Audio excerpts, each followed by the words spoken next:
8 kepala dinas di Kabupaten Labusel dimutasi ke jabatan lain karena memasuki masa pensiun. Global Expos TV Kabupaten Labuhan Batu Selatan, 8 jabatan pratama tinggi, alias jabatan eselon 2, akan dilelang di Kabupaten Labuhan Batu Selatan, karena 8 kepala dinas tersebut dimutasi ke jabatan lain karena memasuki masa pensiun. Adapun 8 jabatan eselon 2 yang akan dilelang ialah jabatan 1, Kepala Dinas Pendidikan, Suta Harahap, 2 Kepala Inspektorat, Gembira Siregar, 3 Kepala Dinas Keuangan dan Aset Daerah, 4 Kepala Dinas Sosial, 5 Kepala Dinas Pemuda dan Olahraga, Syaipul Pulungan, 6 Sekretaris Dewan, Ismail Suwito Harahap, 7 Kepala Dinas Informasi dan Komunikasi, Insan, dan yang ke-8 Dinas Perumahan dan Pemukiman, Tio Boru Sitorus. Hal ini sudah dilakukan tahapan seleksi oleh PA9 Nitya mulai pengumuman seleksi ini nomor 800-02 Pansel _JPTP_2023 yang ditanda tangani Sekda Labusel, Heri Wahyudi Simatupang SSTP MAP pada 17 Februari 2023 lalu.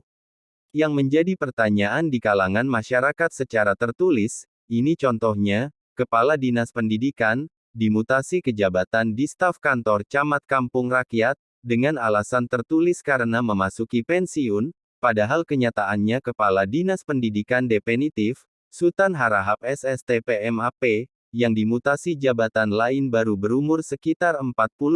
tahun, paling tinggi, tapi tertulis karena memasuki masa pensiun. Demikian juga Kepala Dinas Sosial, Reja NST, yang umurnya sekitar 34 tahun, dimutasi ke jabatan yang jauh lebih rendah, kemudian Sekwan, Ismail Suwito Harahap, Kadispora, Syaiful Pulungan, yang baru menjabat awal 2022,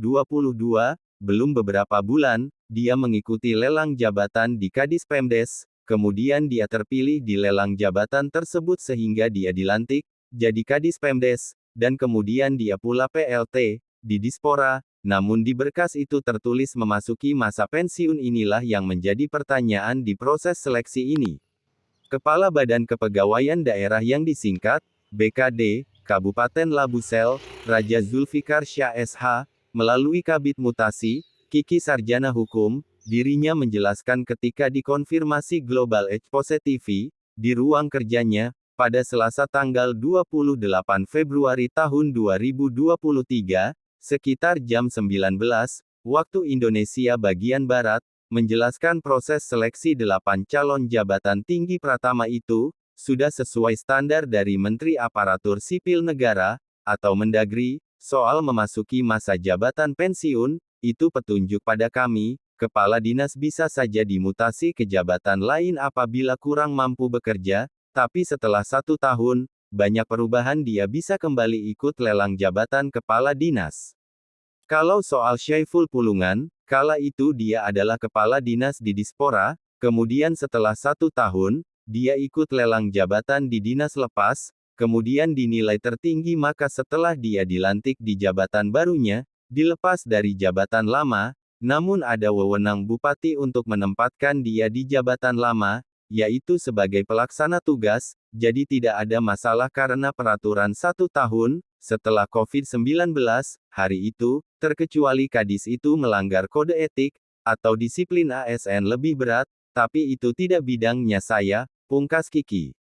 Ditambahnya, kalaulah ada pertanyaan tentang proses lelang itu tidak sesuai, itu wajar-wajar saja, tapi kami tetap berpegang kepada peraturan Juklak dan Juknisnya dari Kemendagri, tutup Kiki Sarjana Hukum.